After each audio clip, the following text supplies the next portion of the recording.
As diasporans, many traditions and customs of our ancestors have been lost or forgotten as a result of our dispossession from Armenia, or simply through time. Today we are uncovering one of these hidden traditions, not well known, Harsneren.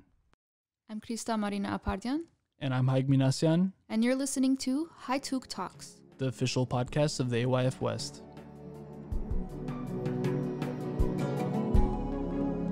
A cousin of Armenians talking in the world.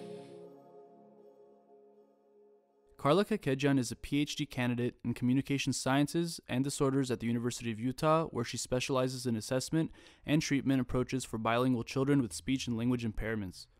She's an adjunct professor of psychology at Salt Lake Community College, where she teaches courses in lifespan, growth, and development. Carla received her MA in Human Development and Psychology from UCLA in 2017 and her MS in Speech-Language Pathology from the University of Utah in 2019.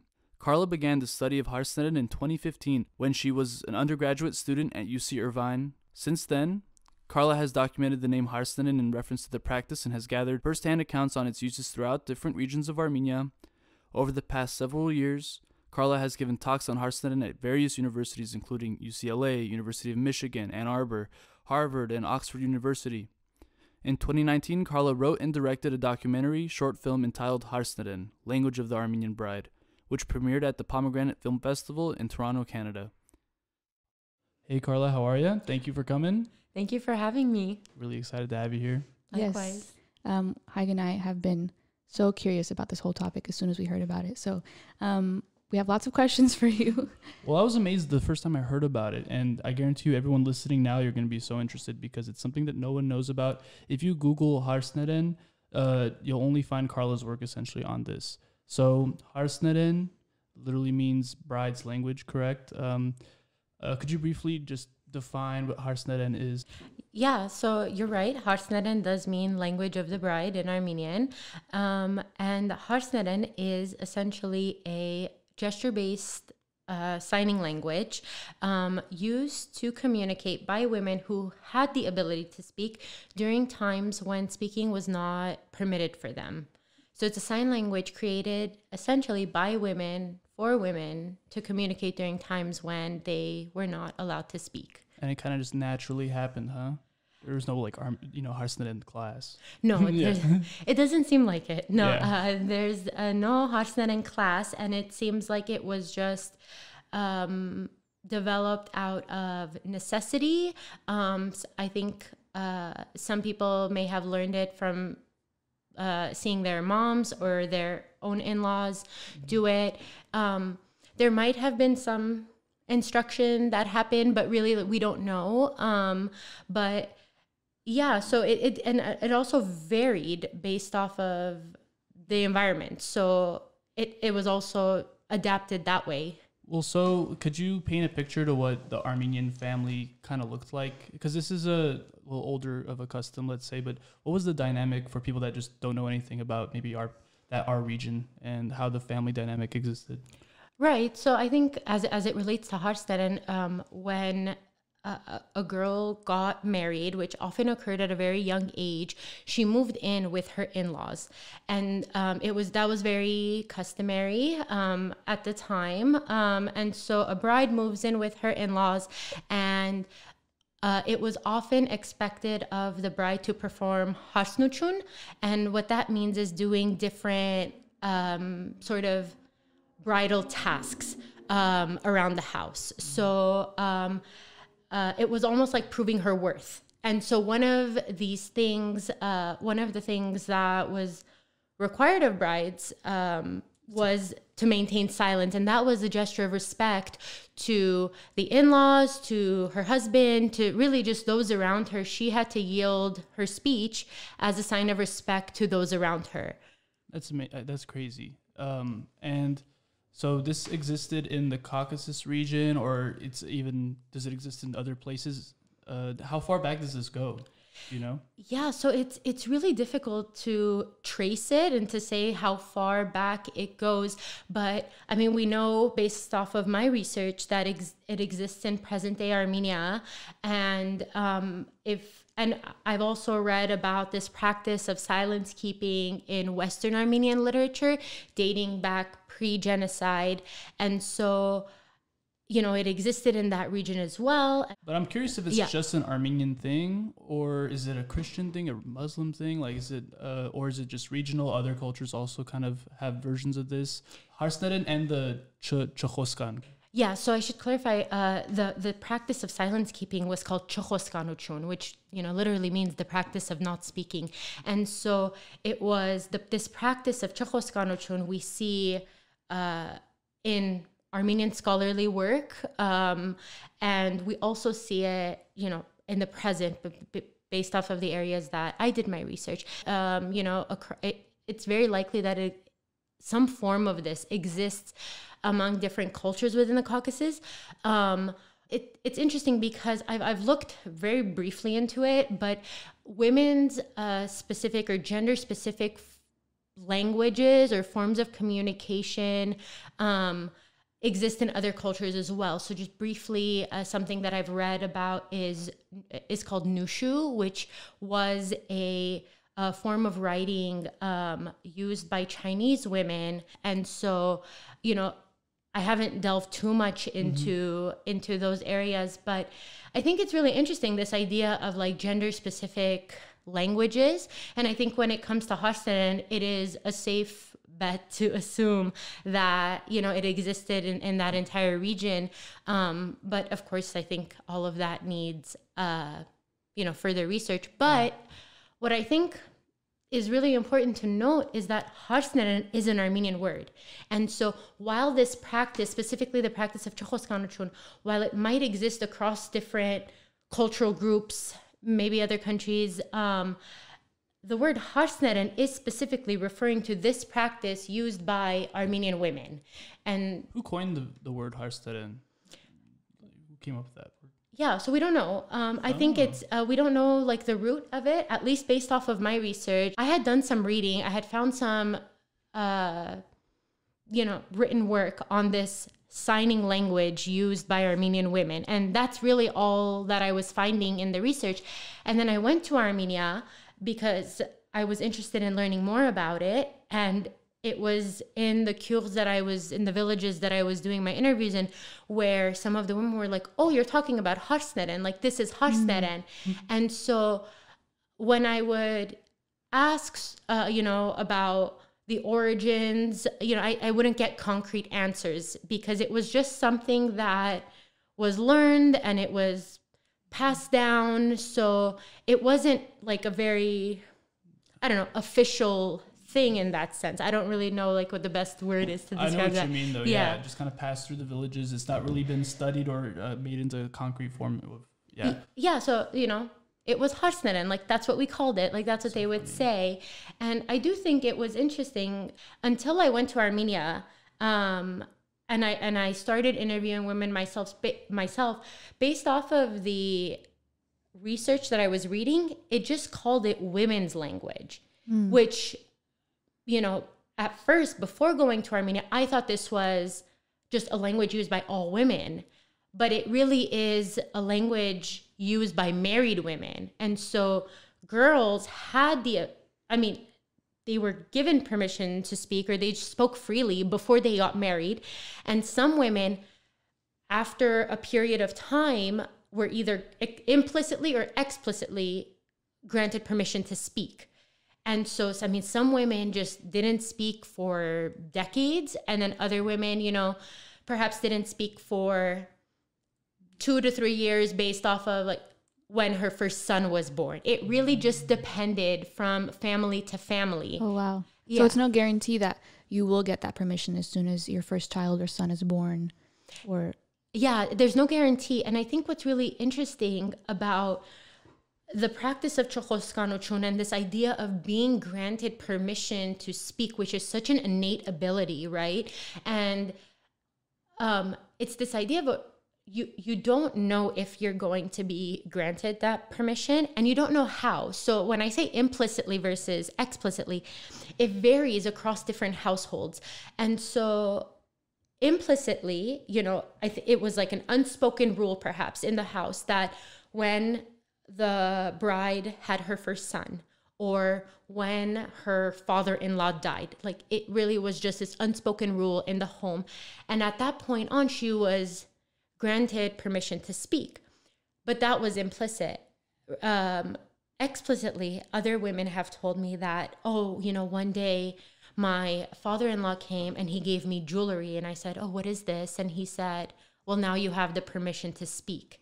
And so in exchange for, you know, he gave a monetary gift of some kind and said, you know, you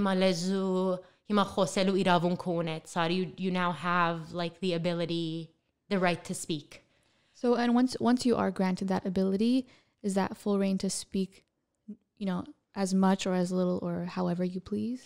Yeah, so I've asked that, and it's really interesting. And I think this goes back to Haik's question about just the Armenian village life, you know, when I would ask them like, oh, who would you speak to? And they would just say, you know, we weren't necessarily speaking to, you know, to so many people outside of our homes. Like perhaps most of the family lived together, and perhaps they communicated with their neighbors.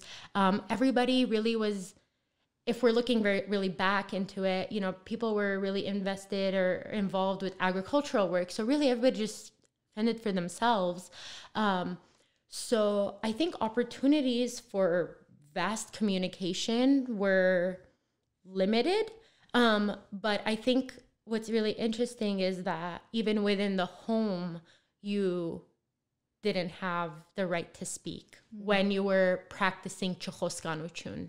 Do you have any theories as to why this happened as a cultural phenomenon? Like why the patriarchy did this to their women? Do you have any? What would be your opinion on that? I mean, I have my own guesses. That's why. What are your guesses? It's a way of control, obviously, you know. But I think one of the villagers I was talking to one time when I went with you that one summer he was saying something like they didn't want relationships to occur between the young women and other men in the family. So they wanted to like completely cut that relationship off the bat because of whatever reasons that is, you know? So, but I feel like everyone you would talk to probably gave you a different reason. Yeah. And that was true when when you came on one of my fieldwork trips, that was like a theory that was stated. Another theory is that, or not a theory, but something people have just said, but reoccurringly, asi harkanki nishaner. And it was just this idea of the man needs to be respected, and this is the way that respect is given. And not just to the man. I think what's really interesting about Harsneren is that it's in relation to her husband, but also to her in-laws, and that includes her mother-in-law. So what I find really interesting in anything I've read about Chukhoskanuchun and any interviews I've done about this is that oftentimes the mother-in-law, who was once a silenced bride herself, implemented that rule to the new bride. So it was this idea of, well, it happened to me and I had to if I had to do it, paying your dues. Right. It is like a way of paying your dues into this family, into this household. And so that's why I think this work is really hard, at least in terms of drawing vast conclusions about it, about Harsneren, about Chukhoskanuchun, is because every family, it really was, I mean, there's some uniformity. There is some signs that we've documented that are consistent. And then there are some that are unique to some family versus another one. And then the rule of silence was different in some households and others. So, you know, some brides, like I said, would say, you know, I was only silent until, you know, I got my gift. And then other people said, well, like I was silenced for over 30 years until like one of my in-laws died. And so when you say silent, if all the men leave the room, you're still remaining silent? Like if it's just women in the room, or let's say just women in the room, but not your mother-in-law, for example, like just your side of the family, the women. At that point, are you speaking freely unless a man walks in? You know that generally, I'm sure it was case by case too. Yeah, you know that's just hasn't come up in the interviews. Like no one has ever said, if me and another woman were in a room that wasn't the mother-in-law or her mother. So it really just depended. And so some women, for example, have told me, well, I could speak to my husband privately if it was just us two. But, if like my in-laws were around, I wouldn't be able to speak to them. So it, like you said, it's very case by case. But, one thing I think is really interesting is, in some cases, women, if there was a child around and the bride was still, practicing or using, communicating using Harsneren, she had, in some cases, had the right to whisper into the child's ear, and then the child would vocalize what she's saying. But again, that's very circumstantial. But I think that's just very interesting that, a child vocalizing what she has to say is okay, but she doesn't have that right to, vocalize what she's trying to convey. Right. One thing that came to mind with that question was, would a child be able to often hear the sound of their mother's voice, right? Because for the women that, from your research, that did stay quiet, for decades or for some, most of their lives, I mean, that would be wild to imagine, be a child and not be like completely familiar with the sound of your mother's voice. Yeah, I think that's really interesting. It's scary. Yeah, absolutely. They say Maidani Lazu, right? Right, exactly. Yeah. I mean, they say that, and it's like you're supposed to learn the language from your mother, but then you never get to speak with her. It's insane to us, but yeah, and the mother-child relationships, they haven't come up too much in my interviews. So I'm not exactly sure like what that relationship looks like. I can't say that, children didn't hear their mother's voice. Yeah.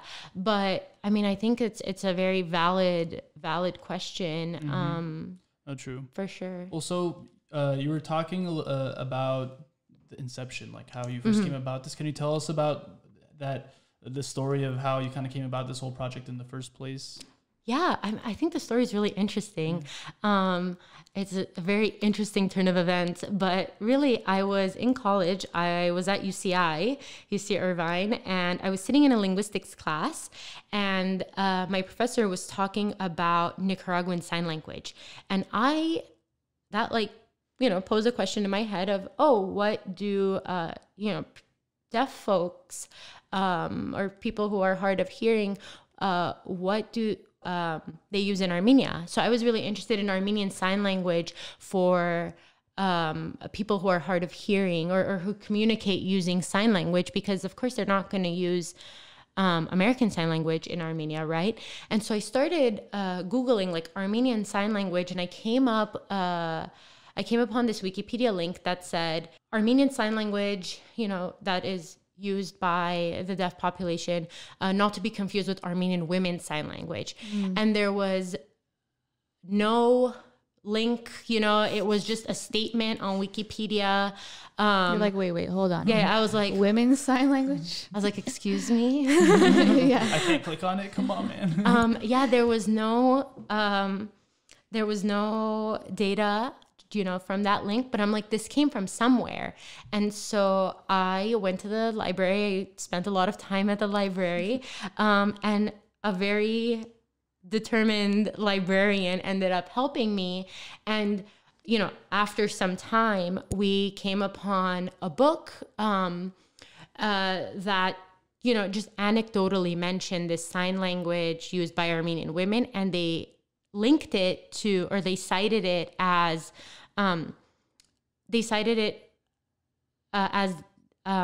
this Georgian author by the name of D.P. Karbelashvili. And so they cited Karbelashvili and they cited his book. And then I was like, okay, we have to find this book. And then more work done at the library. We finally got a hold of the book but of course it's in Russian. And then sounds like a murder mystery. Like you're unlocking all these clues and on the precipice of something that has not been touched. And then you have a book that you can't read, and you're like, I need a translator. Right? Yeah. I mean, it's a fascinating book, and it, you know, it was old and it had all these like things in it, you know, that I was of course it was dusty, and you're like, wiping the dust off to uncover this like probably from the Soviet Union or whatever. Yeah, it was so interesting. I mean, I found like when I searched it, there was like you know, one bookstore, there was like a library in the States that had it, and then like this one random bookstore in Russia. I'm like, do I know anybody that can get this to me? Like, how do I get this book? Yeah. But anyway, so the library workings did their magic, got a hold of the book, and this, of course, like months of work. And then like, okay, we have to get this translated. The book is a little over 100 pages. And then there's 30 or so, like give or take, of pages of illustrations of the signs that are in it.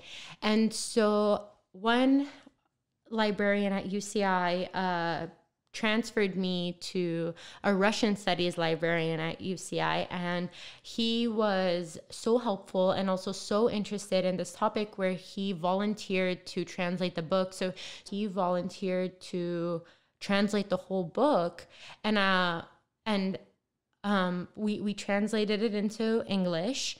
And then I wrote a foreword to it, and then we made it available on through the UC library system.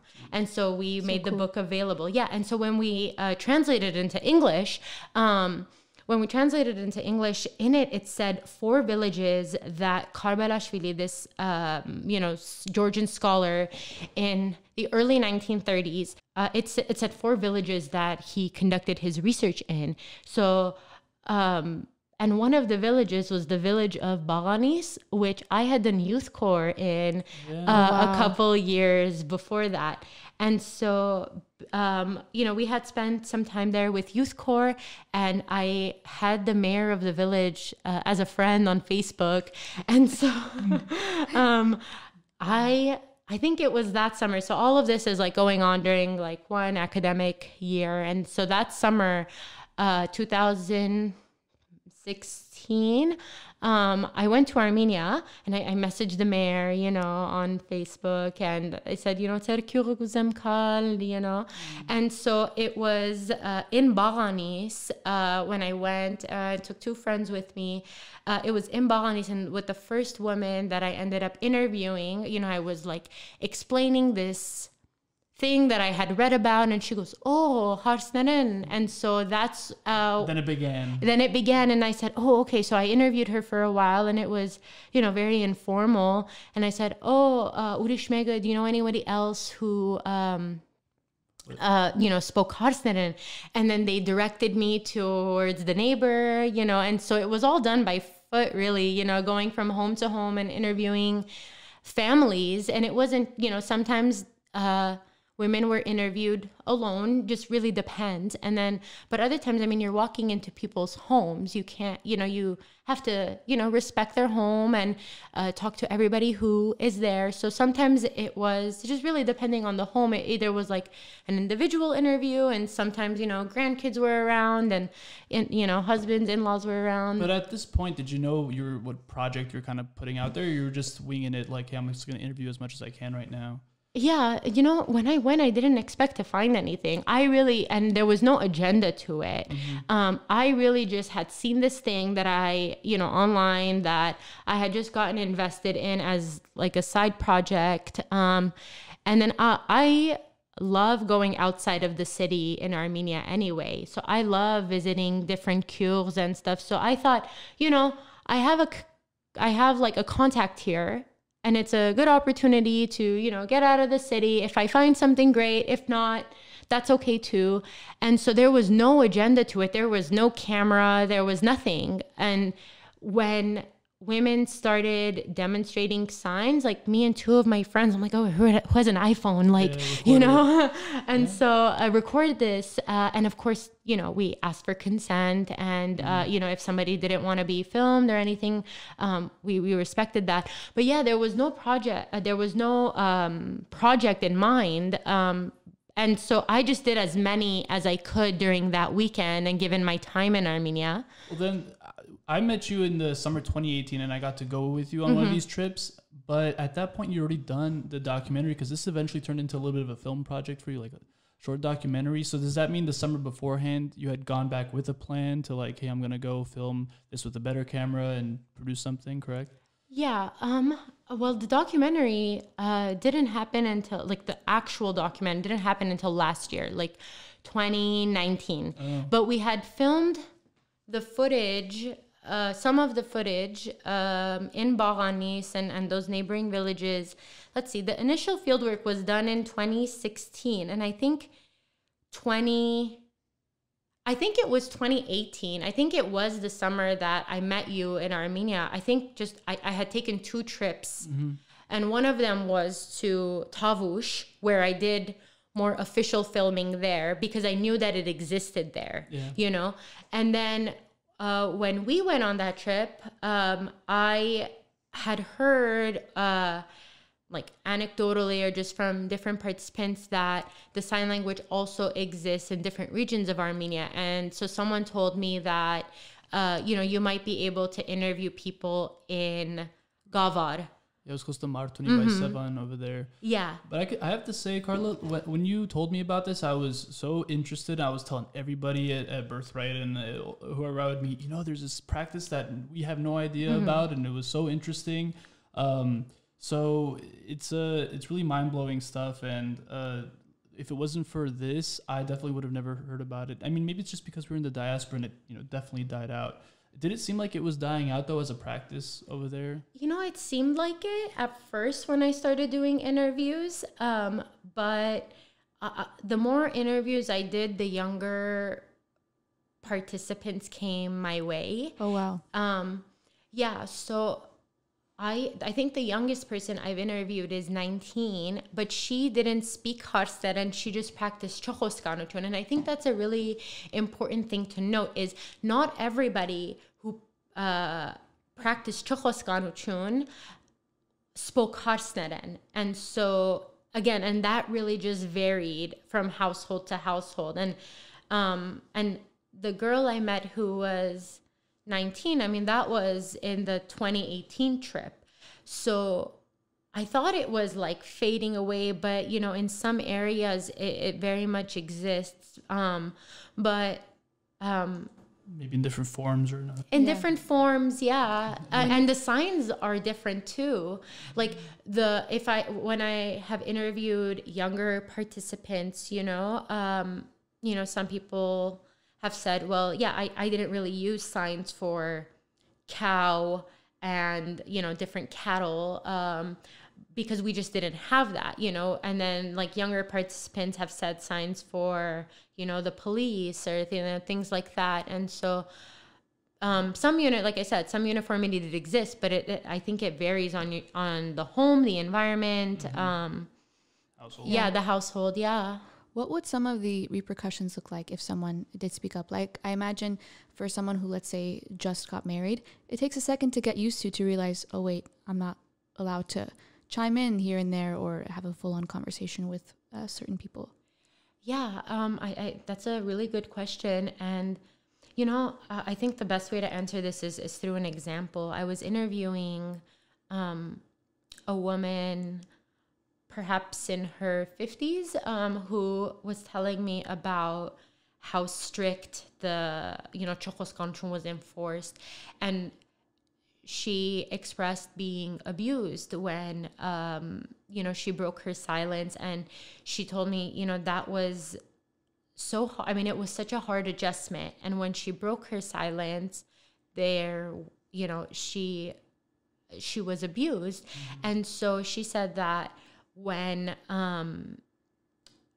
she was pregnant, she had a miscarriage, and she was so afraid to tell her husband that she came up with signs and told him using gestures that she was having a miscarriage because she was so afraid to speak. And so these are some of the repercussions that we see, and it's undeniable, and it's really devastating. Yeah. That's hard to hear, but that's important to know. Mm-hmm. Speaking of that, in what ways, Haig, you touched on this a little bit, but in what ways do you think the use of this practice reflects the broader perception of women and sort of the different gender roles throughout this time? In the documentary, we saw, for example, that a lot of the brides and wives would even sit separate to eat and, wearing the head and mouth coverings. Mm-hmm. So I don't know, what do you think that says about the broader overall role of women throughout our history? Yeah, that's such a great question. It's very heavy. And we do see, brides having to cover up because there was an idea of shame associated with the visibility of a woman's mouth. Consistently across all my participants who wore a mouth covering, they said that amoter yete peranesiere, or it was shameful. And I think that we do see aspects of this amote complex in Armenian society until this day. So I think that is such a deeply rooted thing, and that the idea of amote is really geared towards women, then and now, for the most part. So we do see that, and even in the documentary, you hear women talking about how they had to eat separately, and a part of that was because, at least in those households, and I feel like I can only speak to, the specific interviewees, if it came, if there was some share for her, she ate, and then she ate privately, because it goes back to this idea of the mouth is amot. Mm-hmm. And so these are just some things that my participants have said. And so... women were servants. I'm getting so angry listening to this. And I'm curious if you've even given it thought to what the grander societal implications this has, where the women in the villages just don't speak. How could that affect the development of a society? Yeah, I've given that thought for sure, and I think the main answer I have to that is, and I say this in the documentary, but how much of Armenian history and cultural heritage is missing when half the population was forcibly mute for significant portions of their lives. These are women who never got to tell their side of the story, or their side of any story.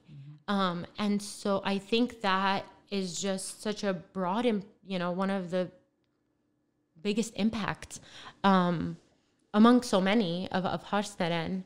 And seeing how that affects future generations, right? Like, that doesn't mean that, for one, if you are granted the ability to speak, I would imagine you don't fully take advantage of that. You don't suddenly flip off that switch, but also for the future generations, I'm curious about your knowledge on this. Is even for a daughter, let's say, whose mother practiced it, I would imagine some remnants of that practice remain, regardless of whether it's fully enforced for the following generations. Some of the women and even some men that I've interviewed, because again, I interview people in a household. And so a lot of people have said, oh, well, I didn't speak it, but my mother spoke it. And they can speak to the implications of that, how it was like to, observe that, what implications they thought it had. So I do think that, and again, some of the people who have informed me about Harsneren, they perhaps weren't the one who primarily spoke Harsneren. They knew someone in their immediate family who spoke it, and people say, my dad enforced this onto my mother and things like that. Right. And so, yeah, you do see it in the following generation as well. And how painful that was, and their thoughts on it. I can't imagine growing up with that practice. It's so foreign to me. That's why it's mind-blowing. Yeah. I'm curious, Carla, as well, if a practice like this would drive apart the women of a family or bring them closer together. Like you mentioned, the idea of the mother-in-law who had paid their dues. I wonder if that unites, those who earn their talking rights versus those who weren't allowed to yet speak. Yeah, that's such an interesting question. And I'm not sure I totally have the answer to that because, like I said, I don't know how broad communication was with outside members of the family. So we see it within the home. And again, I gave that one example of the bride and the mother-in-law, but that wasn't the case for every family. And so this is what's most frustrating to me about Harsneren is that we have so many questions about it, right? And it's so hard to give a concrete answer because it's so variable. And I felt like they were reluctant to speak sometimes, or, it's, it was just how it was, you know? I mean, sometimes they're just traumatized and they don't want to go back to those like memories to even talk about in the first place. So it's hard to get those answers sometimes. Definitely. And, it's such a difficult topic when you're interviewing people about it. Like I said, the story of the woman having a miscarriage, like that's not something easy to disclose, especially to a stranger who is interviewing you, It's hard for them to talk about, so they don't want to relive those memories. And so it's not I don't push it. Yeah. And you just have to let them speak comfortably and tell you what they want to tell you. Yeah. So do you plan on even like adding more to the data sample, for example? Do you think you'll continue to work on this project in the future? Yes, I would love to. And I would love to, visit as many villages and regions as I can. And I think what I also want to do is this is not or cannot be a one-person job, right? And so I hope that I've been able to set the foundation that other people can look up Harsneren, look up some of these areas, maybe go and do their own fieldwork and see, with any research you want to see if findings are consistent across different interviews and participants. Well, I was going to say, here we are spreading the message so that who knows, there'll be the next generation of people who could study this and research it as well. That'd be awesome. The more interviews, the better, right? And the better we can understand Harsneren and its lasting impact. And I do think that I knew that when I found it, if I didn't at least try to look for it, I didn't know if someone was going to make the same searches or, put in that much energy that, I was just so invested in it. And so my objective was to just self-educate and then set the foundation for something else, And over the last couple of years, Harsneren has been living data to me. I have, done so many interviews in different areas.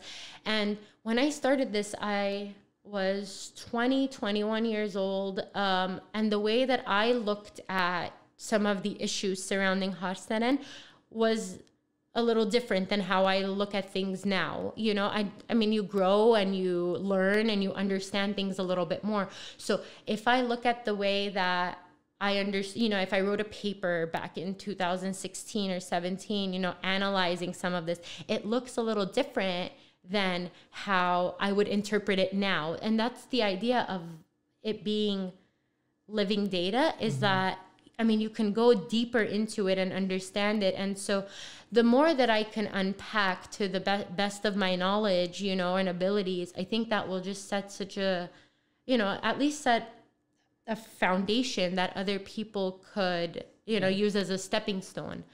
So it's really interesting in that way. I feel very attached to it. This topic found its way to you so organically. I don't Destiny. I don't blame you for feeling attached. And I think the fact that there are so many questions that are still unanswered makes this research so exciting. Yeah. And the fact that there is no foundation, usually when you're building research on a topic, the first thing you go is to Google and figure out the information that's out there. But with this topic, you can't quite do that. Now we Google Carla, so...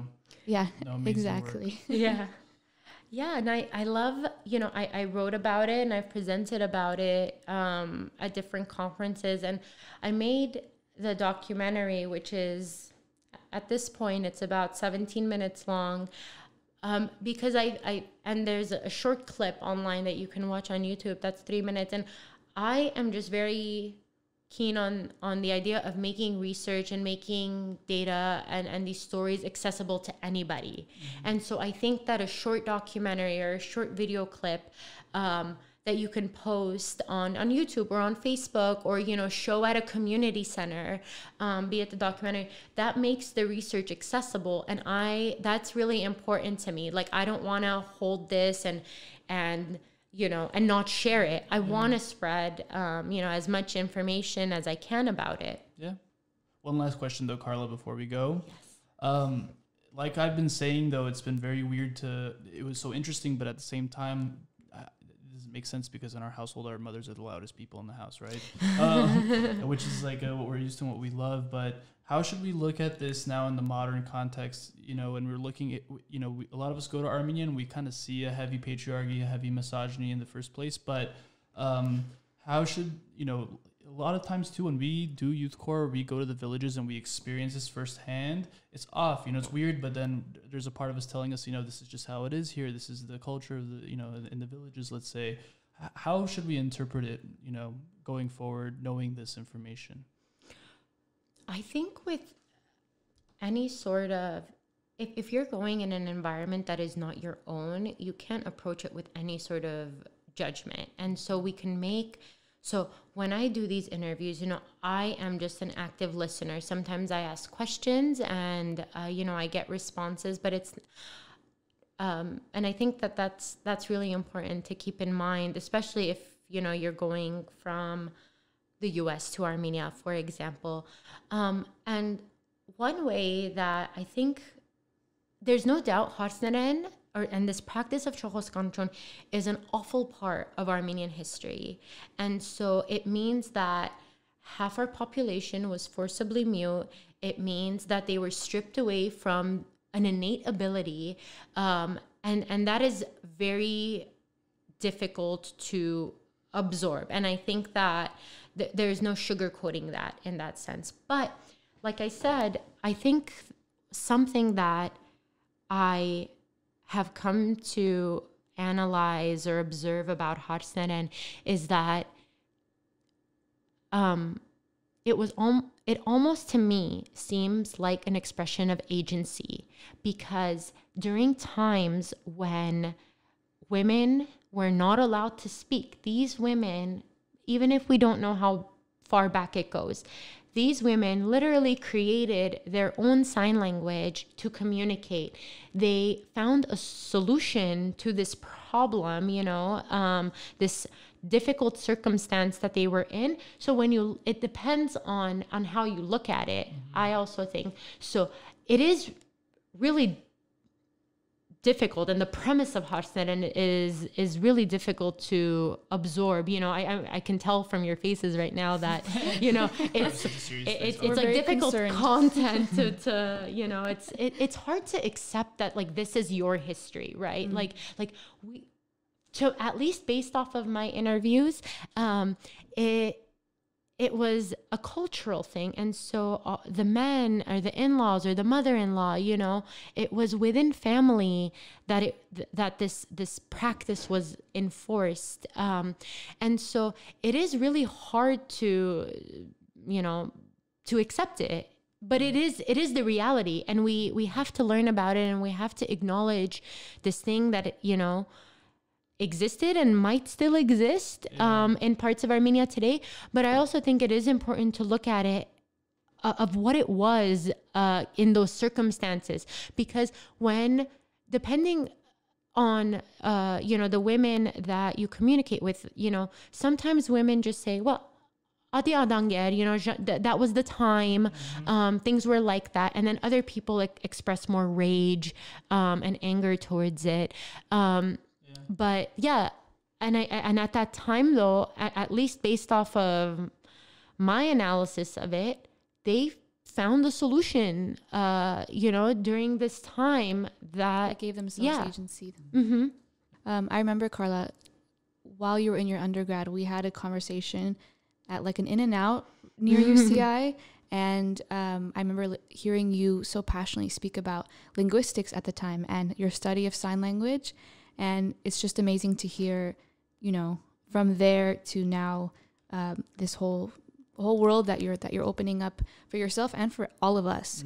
And I'm very happy that you happen to read Armenian Women's Sign Language one day, and that it's brought you to all this research. So thank you so much for sharing it with us. We cannot wait to hear what more is uncovered about Harsneren. Thank you so much, Carla. Thank you. It's important for us to understand and become aware about an outdated custom like Chokoskanutun, which can add context to some of the characteristics of our community today. Learning about Harsneren provides us a glimpse into the historical Armenian family tradition, which reminds us that not all aspects of our culture and customs are to be celebrated and sustained as society progresses and culture evolves. As a pioneer, Carla is one of the few who have begun to study this subject and has helped establish a foundation for further research, as there's a lot more to be uncovered about who we are, our identity, and our past. Thank you so much for listening to another episode of Haituk Talks, the official podcast of the AYF West. I'm Krista Marina Apardian. And I'm Haig Minasyan. And we're just a couple of Armenians talking in the world.